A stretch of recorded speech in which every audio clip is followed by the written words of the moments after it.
Kamukha ni Coco Martin may malaking revelasyon sa publiko. Kanyang mukha, edited lang ba? Yan ang ating alamin sa video ito. Ngunit bago ko ipagpatuloy ang video na ito, ay nais ko munang hilingin sa iyo na mag-like, share, subscribe at hit the notification bell para lagi kang updated sa ating mga susunod na videos. Maraming salamat. Agad na nag-trending sa social media ang sinasabi nilang di umano kamukha ni Coco Martin ng Cebu. Umani ito ng milyong-milyong views at libu-libong likes at comments sa mga nakapanood nito. Kadalasan sa mga nagkomento ay sinasabing magkamukha nga sila ng kapamilya star na si Coco Martin. So ngayon guys, nandito na kami sa Pastor and Ladiling Mitya. Ngunit sa kabilang banda, kahit marami ang humahanga sa kanya ay mayroong mga manunood, nagtanong at nagtaka kung magkamukha nga ba sila sa totoong buhay.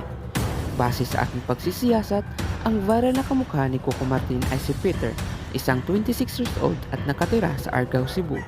Kung inyong makikita sa larawan, ay napakalayo ng mukha ni Coco Martin sa kanya.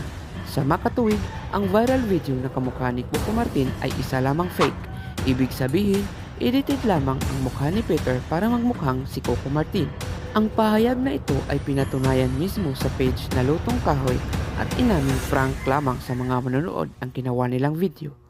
Dagdag pa rito, kung inyo ring mapapansin ay made with AI ang kanilang video at makikita mo talaga kung inyong pagmasdan ang mukha ng medyo blurry at halatang edited.